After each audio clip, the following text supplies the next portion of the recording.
semuanya, welcome to our podcast Bisnis Digital Unila. Jadi ini adalah podcast pertama kita. Di sini kita bakal ngundang banyak banget tokoh-tokoh keren, para wirausahawan yang tentunya bisa menghibur dan bermanfaat buat kita semua. Happy watching! Halo, kenalin, aku Indi sebagai host podcast acara kita hari ini. Di sini kita udah kedatangan narasumber yang luar biasa. Ada Ibu Siva, selaku dosen Fakultas Ekonomi dan Bisnis Universitas Lampung.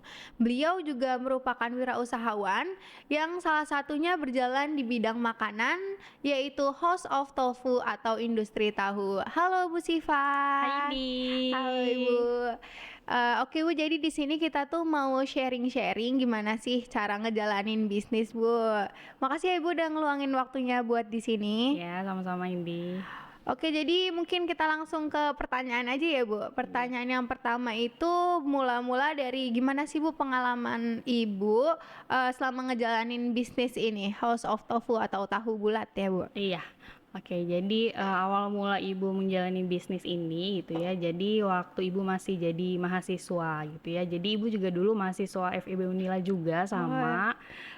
Ibu kuliah dulu angkatan 2010 ya gitu ya. 2010 awal mulanya itu Ibu tuh memang dibesarkan dari keluarga wirausaha gitu ya. Orang tua Ibu bergerak di bidang makanan yaitu tahu yang biasa Indi temukan mungkin ya, ibunya masak tahu di rumah, Indi tinggal makan. Nah, itu salah satu produk yang orang tua Ibu produksi gitu. Nah, waktu itu Ibu kan kuliah tahun 2010 ya gitu ya. Ibu mulai usaha tahu bulat ini itu di tahun 2014 awal setelah Ibu KKN. Jadi setelah KKN itu kan nggak banyak kegiatan ya, kuliah sudah nggak padat karena tinggal skripsi gitu. Nah, Ibu berpikir ini tuh tahu yang diproduksi sama orang tua cuman tahu kotak, kuning, putih gitu ya, nggak ada varian lain, nggak ada pilihan lain yang bisa orang beli gitu ya. Nah, waktu itu pun lagi rame-ramenya tahu bulat digoreng dadakan itu ya dia. Jadi itu rame masih di kota besar waktu itu di Bandung ya, masih rame banget. Di Lampung ada tapi belum banyak. Nah gitu, jadi Ibu kepengen pengen produksi tapi tahu bulat yang orang-orang kan bilang tahu bulat yang ada itu kopong ya dia. Iya, betul. Gitu. Nah, pengen tahu bulat itu juga bisa dimakan, bukan cuman kita beli langsung dimakan tapi bisa kita stok di rumah. Jadi mau kapanpun kita makan itu bisa di rumah gitu ya. Jadi nggak perlu cari-cari abang-abang keliling, abang-abang mobil-mobil gitu ya, kita bisa beli, kita stok di rumah gitu kan. Jadi Ibu berpikir gimana caranya supaya orang tua Ibu pun punya varian produknya, jadi Ibu kembangkan waktu itu gitu. Jadi Ibu cari referensi di mana bisa Ibu cari bahan-bahannya gitu ya, karena waktu itu nggak memungkinkan banget untuk Ibu develop sendiri, R&D sendiri karena usianya waktu itu masih muda ya, masih muda dan belum ada pengalaman gitu ya. Jadi Ibu cari-cari, Ibu browsing, Ibu beli resep gitu ya. Jadi Ibu beli resep tahu bulat itu. Jadi Ibu beli resep langsung dari Bandung waktu itu. Jadi Ibu beli resepnya langsung dari Bandung. Nah, Ibu pelajarin resep-resepnya, Ibu cari tahu bahan-bahan yang mereka kirim. Nah, akhirnya Ibu temukan semua ada di Lampung. Pada akhirnya resep yang selama itu Ibu beli, Ibu stop dan Ibu beli di Lampung gitu. Akhirnya itu. Jadi awal mulanya tahu bulat itu seperti itu gitu. Jadi tanpa disengaja ya gitu, tanpa disengaja karena orang tua punya pabrik tahu gitu ya. Seperti itu jadinya. Jadi awalnya bisnis ini tuh waktu Ibu semester akhir ya Bu? Iya, semester akhir setelah KKN itu kalau nggak salah semester 6 ya, mau ke semester 7. Terus gitu. pertama-tama tahun 2010 jadi ibu masih beli resep orang. Kuliah 2010 semester 6 itu di akhir 2013, 2014 jadi Oh, mulai 2014. Oh, 2014 awal 2000. mulainya. Jadi ibu Gitu. awalnya ngambil dari resep orang, terus ibu inovatifin sendiri Iya. dari bahan-bahan yang ibu siapin Iya. ya. Sorry. 10, 11, 13 ya. 13 ya kalau nggak salah berarti ya. Oh iya, 13, sorry, 2013. Jadi di 2013 itu Mm-mm. ibu mulai ngeproduksi, terus Iya, mulai dijualin di sini bu. di Lampung ya. Iya. Mulai Oh, diproduksi, dijualin. Nah, itu dijualinnya ya di pabrik orang tua sendiri gitu. iya, iya. Jadi Karena kan yang ibu pekerjakan juga istri-istri dari para karyawan orang tua gitu. Jadi karyawan pabrik orang tua ibu itu istrinya kan pada nganggur tuh ya. Nah, ibu pekerjakan mereka gitu. Jadi 2 orang istri yang istri para karyawan orang tua ibu pekerjakan gitu. Jadi masih merintis di awal ya gitu ya. Jadi seperti itu. Untuk pertama kali ibu produksi itu gimana sih bu respon masyarakat terhadap produk ibu?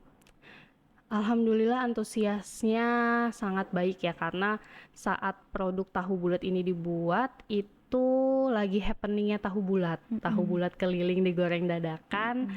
Jadi alhamdulillah sangat antusias begitu produknya launching gitu ya. Orang-orang tuh jadi tentunya yang beli itu ibu-ibu ya.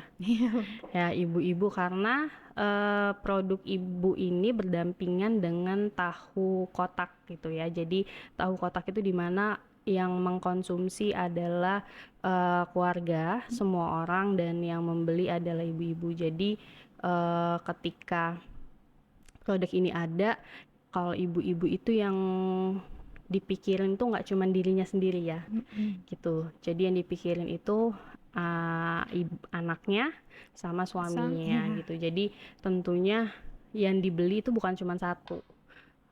Kalau udah mikirin satu keluarga, belinya lebih dari satu. Jadi akhirnya antusias pun lumayan sangat langsung naik sih gitu ya. Jadi produksi langsung permintaan banyak itu memang kebetulan banget sih, emang lagi happening gitu. Memanfaatkan kesempatan banget Iya, ya bu. memanfaatkan banget gitu. Jadi antusiasnya luar biasa waktu itu. Terus selama berjalannya produk ini dari dulu sampai sekarang, kira-kira apa aja sih bu tantangan-tantangan yang udah dilewatin yang menurut ibu cukup agak jadi pikiran nih buat produksi ini? Ya, jadi tantangannya selama ini ya, dari awal mulai itu tantangannya adalah dari packing ya. Jadi kebetulan tuh kalau tahu ini kan produk makanan semua kalangan ya, dan kita agak kesulitannya itu kalau kita jual mahal. Ya, kalau kita jualnya terlalu mahal, image tahu itu kan makanan yang apa ya, yang bisa dikonsumsi. Iya, yang sering Iya, dikonsumsi. istilahnya murah meriah ya Iya. tahu itu. Jadi kalau jualnya terlalu mahal agak kesulitan. Jadi mau memilih packaging yang sesuai dengan sesuai dengan yang mau kita deliver itu agak sulit gitu. Nah, jadi ini saya bawa contohnya. Jadi ini kan packingnya vakum ya. Iya, di vakum. Di vakum. Jadi kenapa di vakum? Kalau tahu bulat ini kalau tidak di vakum, warna dari produknya ini bisa cepat menguning. Iya. Nah, lalu juga dari kualitas produknya akan cepat menurun dan ketahanannya itu juga cepat rusak jadinya gitu. Nah, untuk plastiknya sendiri, packingnya sendiri, kalau khusus yang vakum itu tuh mahal, gitu, mahal, dan cost plastiknya pun ya lumayan lah gitu ya. Jadi akan membuat harganya pun jadi mahal gitu. Jadi saya tuh lumayan makan waktu untuk memilih plastik mana yang cocok untuk divakum gitu ya. Jadi itu lumayan makan waktu dan pikiran waktu itu, sampai sempat ini tuh produk bikin sakit kepala ya gitu ya. Mana kita usianya masih muda banget ya Iya. waktu itu gitu Itu ya, di masih. awal itu udah mikirin buat ngevakum ini, Bu? Iya, karena kan Oh. kita pengen jual produk ini itu nggak cuman dibungkus biasa kan Iya. gitu ya, kalau Biasanya di ngelihat. plastik-plastik ya Iya, kalau tahu dikembungin itu. gitu Iya. kan, dikembungin. Kalau yang tahu bulat tuh biasanya dikembungin cuman diikat gitu. Nah, Iya, betul. saya nggak mau yang seperti itu, pengen yang terlihat lebih eksklusif lah gitu kan. Tapi kalau kita mau eksklusif, idealis gitu ya, produk tahu bulat ini akan jadi mahal, dan image tahu bulat yang goreng dadakan yang murah meriah itu akan hilang juga gitu. Pada akhirnya produk saya nggak laku gitu kan, dan permintaan pasar jadi pasti akan menurun gitu kan. Nah, akhirnya itu saya keliling cari pabrik plastik, cari printing yang bisa apa ya, Sesuai dengan sesuai harganya ya. dengan sesuai dengan harga, sesuai dengan permintaan saya gitu. Pada akhirnya saya menemukan jenis plastiknya, tahu oh ternyata jenis plastik yang bisa untuk divakum ini yang jenis plastik seperti ini gitu kan. Nah, jadi alhamdulillahnya ketemu sama sales plastik yang mau sharing ya gitu. Jadi dia menjelaskan untuk divakum itu harus jenis plastiknya yang seperti ini gitu kan. Nah, terus saya bilang kalau ada nggak sih yang bisa apa ya sebanding lah gitu ya, mensiasatinya seperti apa gitu, supaya tidak cost-nya supaya tidak tinggi gitu kan. Oh mungkin bisa alternatif dengan plastik yang jenis seperti ini gitu kan. Akhirnya kita pesan gitu ya, kita pesan, kita coba, ya alhamdulillah bisa. Namun memang nggak seperti plastik vakum sebenarnya gitu ya. Harganya jauh lebih murah, tapi kelemahannya ketika kita ini lebih cepat bocor, artinya daya tahannya, apanya ini ya, sedotannya, daya tahannya tidak lama. Tidak lama itu dalam arti lebih ke karena dia kan sealnya nggak sekeliling kayak Iya, kalau yang plastik biasa vakum yang beneran itu kan kayak kenceng banget ya, Bu? banget, Iya. terus sealnya tuh keliling ya, keliling. Itu udah pasti dia dijamin lah tidak ada kebocoran gitu. Nah, kalau ini tuh ada kemungkinan dia bisa bocor. Ya resikonya ketika ada plastik yang bocor kita harus ganti. Itu Iya. lebih boros menggunakan plastik, tapi seenggaknya kita punya alternatif lain lah gitu. Karena kalau plastik yang kita pakai kan itu kita beli dalam kilo ya, dalam kilo. Tapi kalau plastik yang vakum itu dijualnya per lembar. Pieces, Iya, per oke. pieces. Jadi kebayangkan harganya gitu ya, dan kita nggak bisa jual tahu bulat yang murah gitu kan. Jadi di situ pertama kali kita saya Tantangan Ibu. mendapatkan tantangan gitu ya, mencari packing yang bisa kita Tahan lama, yang harganya gunakan. juga ekonomis. Ya, karena kalau nggak divakum itu cuman 1 hari Oh, kekuatannya gitu kan, kalau ketahanannya. Jadi tahu bulat bisa, kalau seperti ini bisa 3 hari lah gitu kan gitu. Setelah itu tantangannya menghadapi karyawan ya. Itu tentunya kalau SDM itu nggak akan ada habisnya kalau menghadapi SDM. betul. Karena kebetulan juga kan karyawan-karyawan saya tuh jauh umurnya di atas saya gitu ya. Waktu itu usia saya masih sekitar 20. Usia 20 udah bisa ngembangin ini sendiri. Iya. Tapi udah keren sih, Bu. Sejauh ini buat teman-teman semua penonton bisa banget nih ngikutin jejaknya Bu Siva, umur 20 tahun umur udah 20 ngejalanin waktu itu. usaha sendiri. Ya semester 7 ya, Iya, masuk semester semester 7 tuh, sekitar umur 20. Jadi karyawan ibu udah pada ibu-ibu semua waktu itu, karena istri-istrinya karyawan Dari orang tua. gitu kan, pabrik tahu gitu. Jadi gimana caranya supaya ketika kita berada atau leader mereka gitu, berada di depan mereka, apa yang kita ajarkan, kita perintahkan ke mereka itu didengar sama mereka gitu kan. Jadi itu salah satu tantangannya gitu ya. Itu sih. Terus untuk mempromosikannya juga ya tentunya, karena saya jualan tahu bulatnya ini kan tidak digoreng ya. Iya, frozen. Frozen gitu. Jadi orang tuh nanyanya, ini ada yang digoreng nggak gitu kan, sedangkan kita jualnya ya jual frozen atau yang mentah ini gitu, karena itu agak sulit mengedukasinya juga gitu. Nah gitu, jadi mempromosikannya juga lumayan sedikit PR lah waktu itu gitu. Apalagi di tahun 2013 tuh kayaknya belum banyak frozen food kali ya Bu. Iya, Jadi di belum. masyarakat belum banyak yang tahu. Iya, Oh, jadi itu benar. Ibu mungkin merupakan pelopor dari makanan frozen food juga ya Iya, tahu ini. iya. Jadi waktu itu Keren saya banget. coba door to door-nya itu ke pasar-pasar ya, Oh. titip-titip ke pasar gitu. Jadi gitu sih. Terus untuk pembelinya ini Ibu Mm-mm. menargetkannya biasanya ke siapa ya Bu? Kalau untuk ini sendiri, Heeh. produk tahu sendiri, Ibu langsung ke gerai-gerai untuk di awal Ibu ke gerai atau langsung ke pembeli atau Lebih menggunakan. ke reseller. Oh, jadi Oke. Ibu dari reseller orang tua kali ya. Iya, Jadi ngelanjutin iya, reseller orang heeh. tua. Jadi orang tua itu kan emang produksinya lumayan banyak ya untuk Mm-mm. tahunya, karena pelanggan tahu sendiri itu 70% adalah reseller. Oh, gitu. Reseller gitu. Jadi lebih banyak reseller yang Mm-mm. ngambil, begitupun tahu bulat gitu. Jadi lebih banyak reseller gitu Mm-mm. dibandingkan yang end user ya Mm-mm. gitu gitu. Jadi lebih banyak reseller gitu. Kalau boleh tahu Bu, Mm-mm. waktu awal produksi itu Ibu kira-kira dapat bisa ngeluarin produksi berapa kilo tahu Bu? Di awal itu saya bisa produksi sampai 200 kilo. 200 kilo Bu. 200 kilo Wow. tahu. Wow.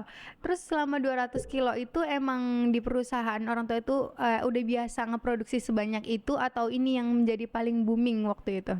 Kalau untuk gimana gimana? Waktu itu kan Ibu Ah, bisa ngeproduksi 200 kilo tuh. iya. Nah, 200 kilo itu di perusahaan orang tua itu emang udah biasa ngeproduksi sebanyak itu atau tahu bulat ini jadi salah satu yang booming banget? Oh, kalau untuk tahu bulat sendiri 200 kilo itu udah paling banyak ya ketika Oh. itu ya. Tapi kalau untuk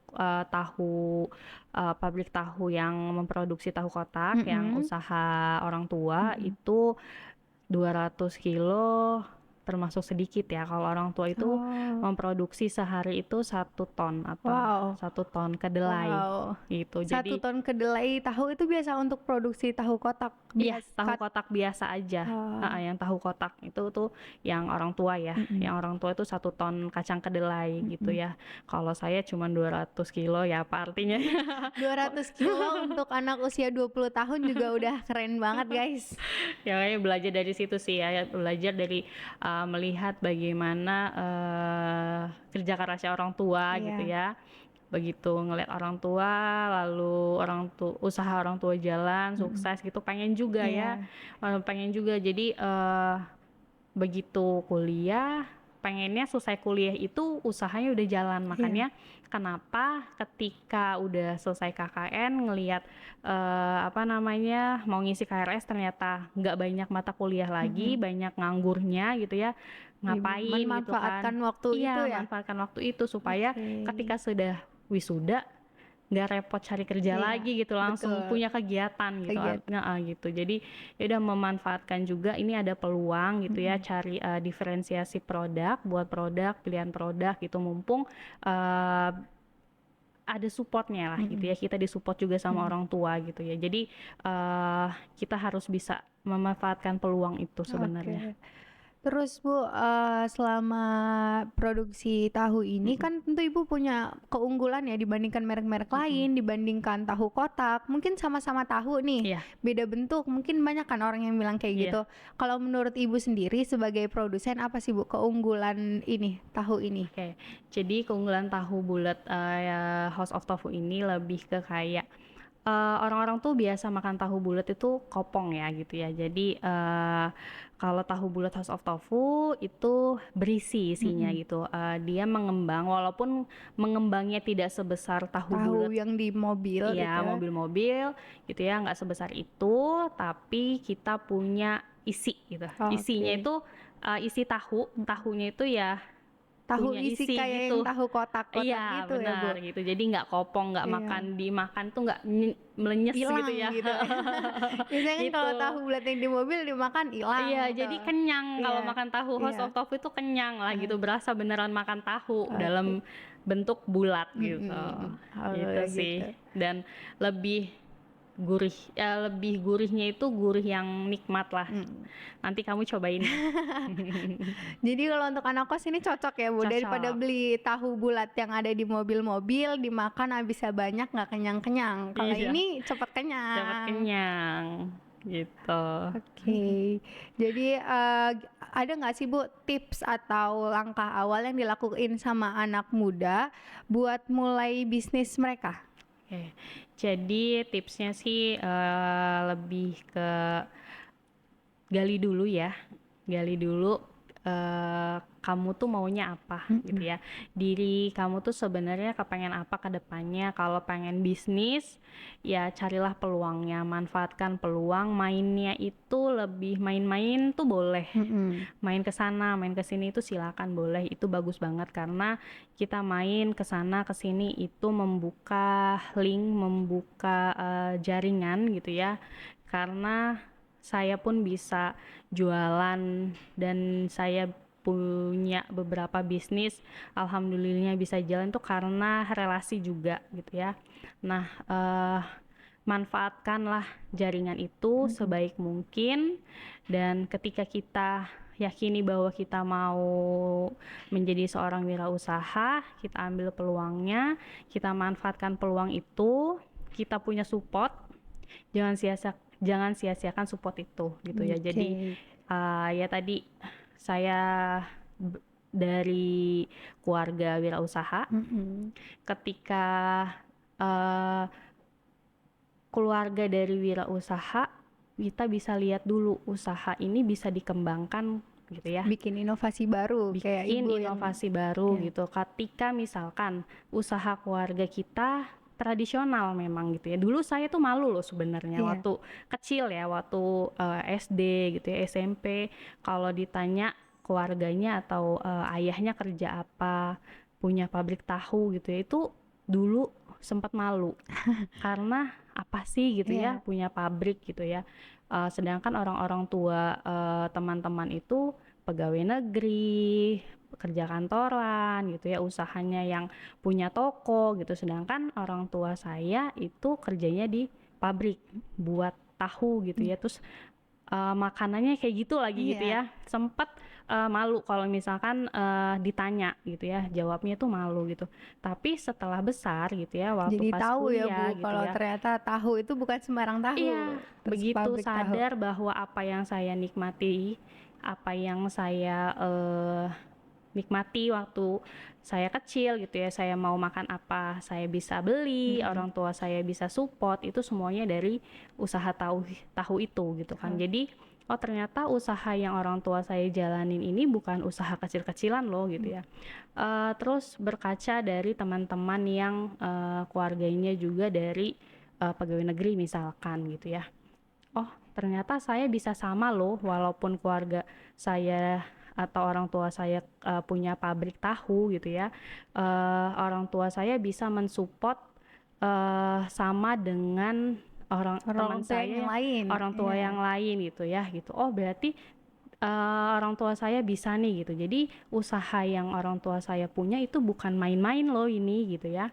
Nah, begitu saya bisa berpikir seperti itu, artinya ini usaha bisa saya kembangkan gitu ya. Nah, tapi saya lihat, oh ini usaha memang tradisional. Saya bisa kembangkan apanya? Saya ulik, yaitu dengan Kebetulan waktu itu lagi hype-nya tahu bulat, ya, Ibu menginovasikan nah, itu. kita kan sudah berada di zaman yang digital, Iya.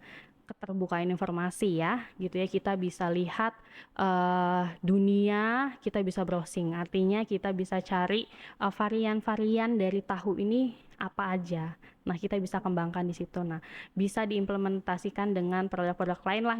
Misalkan ada salah satu dari kalian yang orang tuanya punya tambak udang, yang kalian lihat misalkan ya cuman jualan udang aja gitu ya, jualan udang. Padahal udang itu bisa Inovasikan. jadi apa? Betul. Dimsum itu kan dari udang gitu kan. Sama-sama Nah, kalian udang. bisa buat itu gitu kan. Artinya bisa loh, banyak loh peluang-peluang yang bisa dimanfaatkan dari usaha-usaha tradisional gitu yang sekarang sudah terbuka sekali gitu kan informasi untuk mengembangkan suatu produk gitu. Jadi kita harus berpikir kreatif sebenarnya gitu ya. Jadi jangan mengecilkan suatu produk yang kita lihat itu tradisional gitu ya. Jadi ketika kita yakin bahwa kita mau jadi seorang entrepreneur gitu ya, kita harus mau berpikir kreatif gitu sih. Dan manfaatkanlah peluang itu, dan harus banyak teman. Sekarang harus banyak teman gitu. Karena dari teman itulah produk kita bisa terkenal. Iya. Berarti Ibu awalnya itu mungkin kan nitipin ke reseller dari Iya. perusahaan orang tua tuh ya Bu. Terus Ibu ngembangin sendirinya gimana nih Bu? Ngembangin sendirinya Caranya, iya. caranya. Jadi tips saya, bukan tips saya, cara saya waktu kuliah. Jadi saya sedikit-sedikit promosi Ke kalau teman-teman nih? di kampus. Oh, di kampus. Di kampus, Iya. jadi ke dosen, ya, orang tua saya punya pabrik tahu gitu Iya. kan. Terus oh iya, pabrik tahunya di mana gitu kan, dikasih tahu di sini gitu kan. Nah, akhirnya ya Allahu alam juga ya, jadi alhamdulillahnya itu kenapa jadi rezekinya juga kembali lagi ke Unila gitu Iya. ya. Dulu S1 di sini, akhirnya ngajar juga Iya. di Unila lagi. Tuh yang dulu dosen akhirnya jadi rekan kerja tuh, mereka ingat lagi, oh ini kamu dulu yang punya perusahaan tahu nih iya gitu. kamu tuh mahasiswa yang punya pabrik tahu dulu ya orang tuanya. Iya, akhirnya sekarang mereka kalau mau pesan tahu WA, Oh, gitu. Bu Sipa, Mbak Sipa, besok bawain tahu ya, titip sekalian gitu ya. Itu jadi spill sedikit gitu pada zaman kuliah dulu gitu kan. Jadi seperti itu dulu tips ya gitu kan. Jadi ya itu yang dulu SD malu-malu sama usaha keluarga, begitu udah gede udah sadar bahwa usaha ini bukan usaha main-main gitu ya, di spill sedikit membuahkan hasilnya sekarang. Oke, gitu. luar biasa banget nih. Iya. Jadi untuk para penonton di rumah, teman-teman sekalian, dari tips dari Bu Siva itu kita harus memanfaatin peluang kayak yang Bu Siva udah ceritain tadi. Bu Siva di waktu itu akhir semester, Bu Siva lagi kira-kira kegiatannya lagi sedikit, memanfaatkan produk tahu itu biar menjadi suatu produk baru dari inovasi keluarganya gitu. Oke, terima kasih Bu Siva udah menyempatkan waktunya buat sharing sama kita di sini. See you next podcast. Bye.